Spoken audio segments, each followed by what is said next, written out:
win any. I'll take some. I'll take some. Everybody know you bet me 3 cases. This morning. I did not bet you any cases. Well, this is for me and you, JD. Okay, please, Salute. I'll take some later. Skip, I'm sorry it's not a good morning. You're going to have to sit through this because we have a lot to talk about. And that jersey, Shannon, you might want to put it on. The Suns punched their ticket to the NBA Finals last night with a blowout 130-103 win over the Clippers. Chris Paul led the way for Phoenix with 41 points.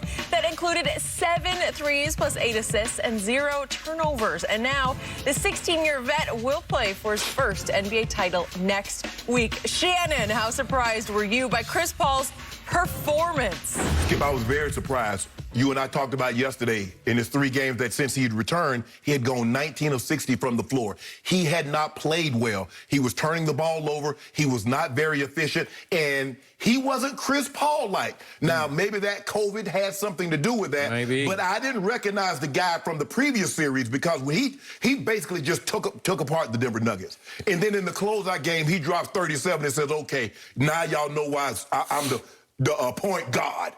And then I look at him, and they played so well without him the first 2 games. Cameron Payne was 29 points, 18 assists, and 0 turnovers. And I'm like, wow. No, he had more points. He had 29 one game. But he had 18 assists and 1 turnover. And I'm like, man, he's really well.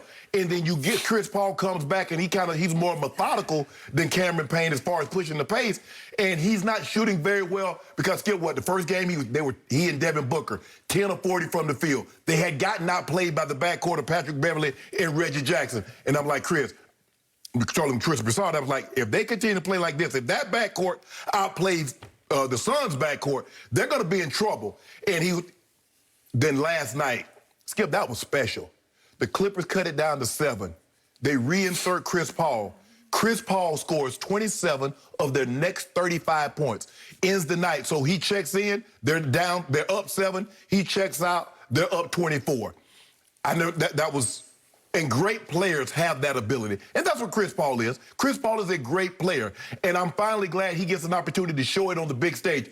Everybody talks about he had a 3-1 lead. He choked that one away when he was at the Clippers. He had a couple of 3-2 leads. He let those get away. Is he going to let another one of these opportunities slip past him? He's like, nah, I'm not going to let this opportunity slip away. I thought they did something very well early, Skip. They got Paul George out of rhythm. They took Mikal Bridges and they says, okay, you follow him man to man. We're going to zone up everywhere else. So now Paul George is like, man, I got to pre-start it. He like, I wanted the game to come to me, Skip, but no one else could get going like they did the game before. Marcus Smart struggled early, but then he got it going late, which was a little bit too late. Reggie Jackson really never seemed to find his rhythm. And so Pat Bev hit a 3, was dancing, doing his little thing, but everybody knows Pat Bev can't score enough points to beat you. So they was good. As long as they kept Paul George under control and no one else went bonkers, they were going to be fine. But, Skip, I was very, very surprised. Chris Paul is 36. I mean, he's the oldest player to have 35-plus games in consecutive closeout games. Jordan had the record at 33. Chris Paul is 3 years older than Michael Jordan was when he did this. So I don't think people realize just how special of a performance what you saw last night, because he answered every run the Clippers tried to make. Chris Paul answered it with a big 3. He started dancing, Skip. You know when that mid-range start falling, you're in trouble. Because he's going to be able to get to the mid-range. Early in the series, it wasn't falling. But I was very surprised, Skip, considering that he hadn't played well in these playoffs. For him to do that away from home, that's the game I won for the other night. I wouldn't have lost all that due to you.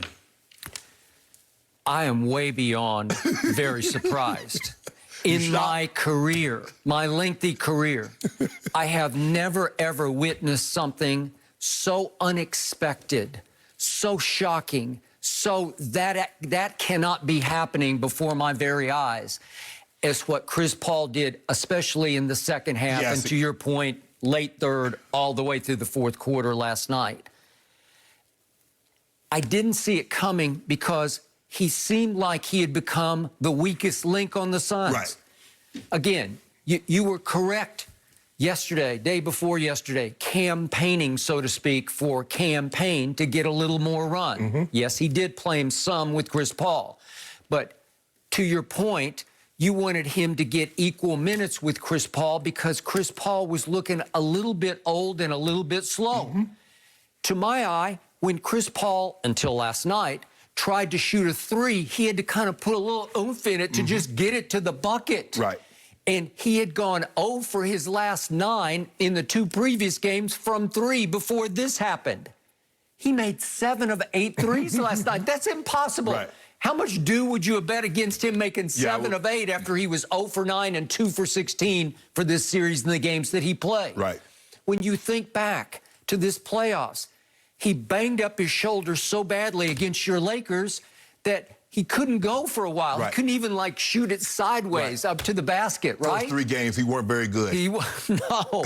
And then all of a sudden, in the next big shock, he got COVID. He was vaccinated, and he got COVID. I don't know if he had symptoms. I don't know if he got sick. Right. I don't know if that weighed him down a little bit when he tried to come back after the first 2 games, which you correctly and aptly kept pointing out. They won without Chris Paul, right? Yeah.